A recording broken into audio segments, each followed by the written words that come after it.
how do you see the current situation on the market, and what will be the catalyst for the next bull market? Yeah, I don't know. I don't know. Bull market, like macroeconomically, generally happens when there's a stimulus of some kind. I'm guessing they'll try to lower rates at some point. But as you're seeing, like, that doesn't really help that much anymore. So I don't know, like what triggers the next bull market? I guess when people feel safe enough and there's enough sort of money being printed, which you basically have to grab through theft, but yeah, what I do know is that structurally this is unsustainable, and that which is not sustainable will not be sustained. So it'll stop at some point. And I think we're getting much closer. And I don't know how many more cycles it can go through. I suspect it's at max it's one more cycle, and that's it. And we see now as well a lot of institutions getting into Bitcoin and crypto generally, and some kind of there was first that crypto should be decentralized, just like for average people, and now we see big institutions coming in, and they as well can manipulate the market, and as well like this market is as well some kind of conquered by Wall Street. So is it good thing or bad thing for Bitcoin that institutions are getting in? Yeah, I mean, it's hard to say. I mean, I think for quote unquote crypto, the rest of the market, it's it's all a scam anyway, and the institutions are very used to playing that game. So they're all doomed anyway. So I don't care about the rest of crypto. Is it good for Bitcoin? Part of me wants to say yes, part of me wants to say no. There is this ability to sort of manipulate things using futures markets, which are entirely dollar settled. So there's no actual Bitcoin being exchanged, but they can sort of depress the price using that. So I suspect that there are certain games that they can play, but even that, like, you don't have an infinite amount of money. So, and you can always bet on the other side to sort of mitigate that. So, I suspect it introduces more volatility by adding institutions because they can just buy in such large bulk. But I mean, in the end, I think Bitcoin is inevitable, and if anything, it'll maybe slightly accelerate or slightly decelerate adoption. But I think end game is Bitcoin still comes out the winner. And have you ever bought any altcoins, or you completely against? I mean, I did it like a long time ago. I mean, I think I bought some Litecoin, I bought some Decred and stuff like that. But I sold them all because I started to understand like the economic reasoning for everything. And these things are all centrally controlled. And that's the key feature of Bitcoin, is that it's actually decentralized. All of this other stuff is centralized, and not just a little bit, by a lot. If you have a founding team that issued the token, that is by definition their token, and it's for me like unconscionable to promote any of that stuff, because you're essentially enabling a scam. Now I don't care what you own, right? Like, I'm a libertarian, you can own whatever, but once you start promoting some of this stuff, I consider people that do that kind of scammer. So I had to do that. I had to stop being that myself, and I stopped. And I'm a Bitcoin maximalist for a reason. And it's not because I'm cheering for my team or whatever or anything like that. It's because I think this is the only one that matters, and all of the other stuff is a distraction and immoral. And yeah, that's my position. And have you ever invested into gold or any stocks? I used to invest in stocks, but I don't see the returns on any of those things being anywhere comparable to Bitcoin. And Bitcoin is, I mean, it's going to swallow all of this stuff. Mark Andreessen used to say software is going to eat the world. Bitcoin's going to eat all investment, because once you have a good store of value, you don't need to invest, and it should be left up to people that are professionals at investing, not to your average mom and pop or whatever. They don't pay attention to what's going on at each company or whatever, and that's why we get sort of like these weird stock market bubbles and so on. So I think it's good for Bitcoin to sort of eat that. And I'd rather have Bitcoin than invest in almost anything. And I think that's a very good thing. And I think it simplifies for a lot of people what's going on. And like, how much anxiety do people have about keeping their money, right? Like, if you finally can sort of like leave that, okay, I have it all set because I have it in Bitcoin.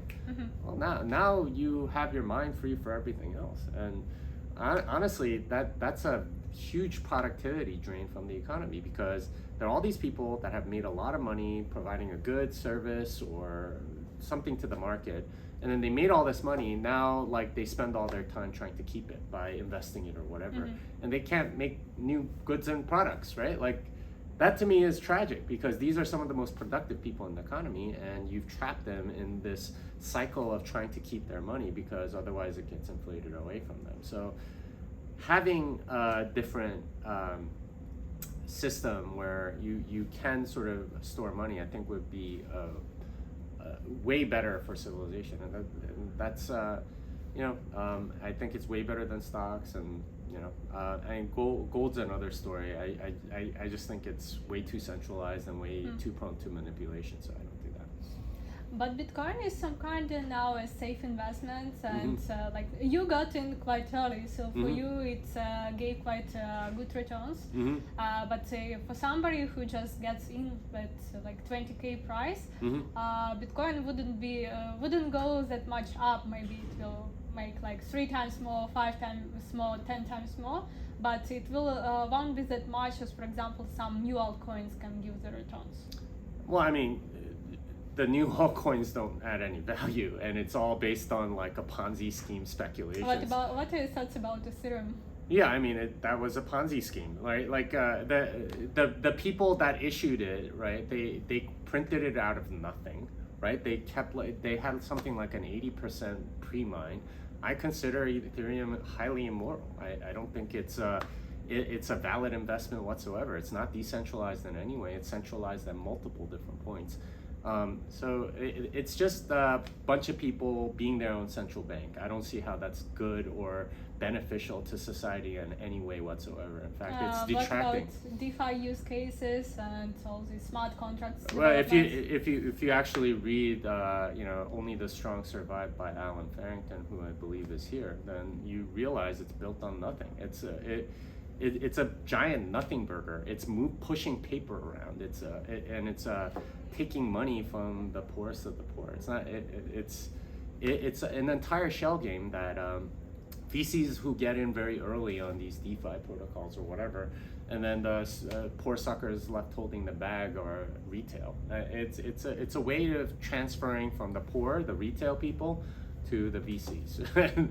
I see that as horribly immoral. I see that as unconscionably bad.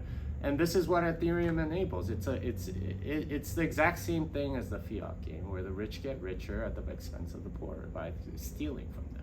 So I don't see anything redeeming about Ethereum whatsoever. And how is Bitcoin different, besides that it has a limited supply and it's just decentralized? It's decentralized. Yeah, that's it. Well, it's as well based on the belief of people in it. So no. It's not. It's not based on the belief. It's not based on belief. It actually is decentralized. You can point to so many different ways in which Ethereum is centralized.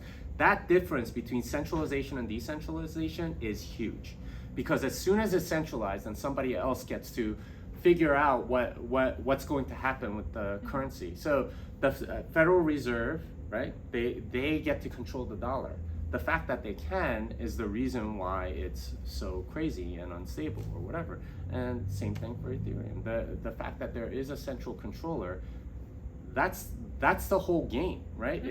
If you remove centralization and have it be something that can't be manipulated, well, that's where you're much more safe with your money, rather than somebody that can.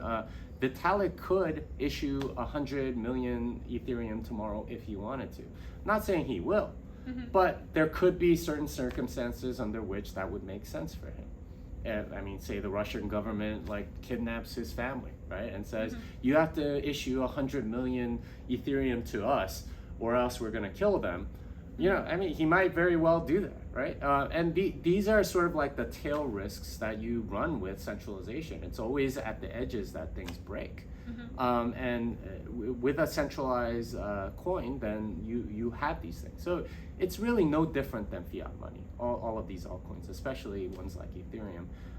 And whereas Bitcoin is very different, it's actually decentralized. And the way you sort of describe it, what's different other than decentralization? Well, decentralization is the thing. Okay, it's like what's different between a chair and a piece of paper? Well, it's the fact that you consider it. Other than that, you consider it. That's the main point, right? Like the main difference is the reason why Bitcoin is so special. And none of these other things matter at all for that reason. And what are your thoughts about stablecoins? Do you use them or not really? Yeah, I mean, I think they're poorly done Chaumian banks. So David Chaum made in 1981, he wrote a paper talking about how you can use public key cryptography to sort of do something like eCash, right? So digital cash. And he came up with that. Now, stable coins are sort of like a blockchain-y version, except you can see everything on chain. But you had the technology to do that back in, I think Chaum did DigiCash back in like 1997. He had a whole company, and it was supposed to be sort of like internet cash or whatever, backed by a bank or whatever. And that's the thing about stable coins. They're always backed by somebody. So it's clearly centralized, right? Like with it, and maybe it's more convenient or whatever, but it's ultimately the same thing as something like Chaumian Cash, except you have this burden of a blockchain or whatever, and that I don't think is necessarily a great trade-off. It's just sort of Chaumian Cash done poorly. At some point, some bank can come in and do a better job. Not that they're really incentivized to, but it can be. But it's still centralized, and it's still you're still vulnerable to central bank machinations. So it could be convenient for some people, kind of like a phone or something like that. But I don't see it as like sort of the game changer that Bitcoin is. And with Bitcoin, it's big players as well can manipulate it, miners as well can manipulate it somehow. Of course, now like the market capitalization is much bigger, and it's much harder. But still, we see the capitulation, and we can see the coordinate actions of exchanges. I mean, that's any market commodity, though. It's if you're asking for a commodity to never be manipulable, that's just unrealistic. You take any commodity, and anyone can given sufficient amount of money, you can manipulate anything. So that's kind of a non sequitur. It's not a valid objection, because that's true of absolutely everything in the world. It's like, oh, big players can manipulate it, therefore it's not good. Well, then what is good? Because literally everything can be manipulated, and it doesn't make any sense to make that criticism of Bitcoin when it's valid for literally everything else. So what? It can be manipulated, but so can everything else. I don't see that as a valid criticism. And we are now in Lugano, the first city which adopted Bitcoin and as a legal tender, and as well El Salvador is the first country which adopted Bitcoin as a legal tender. What are your thoughts about this, and do you expect other countries to follow them? I mean, I think it's useful, and certainly these jurisdictions are sort of getting in early on that. Like in El Salvador, I see it as a little more significant, because if you go to El Salvador and you see how the people there sort of do transactions, they don't have fancy POS systems. Here in Lugano, everywhere you go, you can just like pay with your phone using like NFC with a credit card on it or whatever. In El Salvador, it's a cash-based economy. Like you literally have to trade, like US dollars for goods and so on. And the fact is that what Bitcoin provides there is the ability to do digital transactions, because most people have phones, and if you use Bitcoin over Lightning, now you can actually trade without carrying cash with you, and that's big, because if you want to do sort of like online transactions or whatever, most people in El Salvador don't have credit cards. They don't even have a bank account. So the ability to be your own bank for them is a significant step, because they don't have to have a Visa or MasterCard come in and provide POS systems at like a 1 or 2% transaction cost. They have no interest, number one. And number two, it'd be way too costly for everybody. So Bitcoin for them is sort of like a quantum leap in terms of transaction costs. There's they don't really have mortgages in El Salvador, because, well, how are you going to pay your mortgage, right? Like you have to actually like either have the bank come around and collect rent individually, or have the people go to the bank, which might be 2 hours and 3 bus rides away, to go pay it. Well, now you have Bitcoin, you can just press send, and so for El Salvador, it's more of a POS system, and it is a major upgrade, and that's something that's needed there. In Lugano, not so much, right? Like you already have like 30 different ways to pay for everything. And so in a sense, this is more sort of like, it's a little more convenient for people that happen to own Bitcoin. That said, I can see it becoming a bigger thing later on. But, I see adoption in places like El Salvador as more significant, because they don't have the things that, the Western countries do. So, that's how I see the current state of things, yeah. And how do you generally see crypto regulations in US, as you are based there, and in other regions? And which regions do you see the most advanced in terms of crypto adoption and in terms of crypto regulations? Crypto adoption is a weird topic, because like there's Bitcoin adoption, which is very much universal and much easier, and then there's crypto adoption. Hey, I want Dash to be accepted here, or something like that, and you always have shills that try to add their carve out for their own coin or whatever. And like there, honestly, other than Bitcoin, there's very little adoption of anything else anywhere. There are places where they'll take Bitcoin, and I always appreciate it when they can, because I like paying with Lightning, and it's more convenient and so on. But it's from a regulatory perspective, you just have to not prevent it, I think. And there are some incentives to prevent it by passing legal tender laws or whatever. And in places like Nigeria, they sort of like try to prevent it, and China definitely. So regulatorily, mostly I think as Bitcoiners, you just sort of want to be left alone, not necessarily encouraged or whatever. Although in El Salvador, there's an argument to be made to make it more available, so you can do stuff like paying for your mortgage using Lightning. That sort of thing, I think can be beneficial, but from a regulatory standpoint, mostly I think just sort of government staying out of it is enough.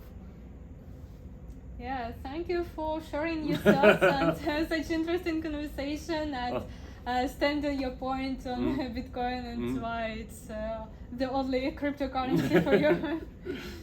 Yeah, well, thanks for having me.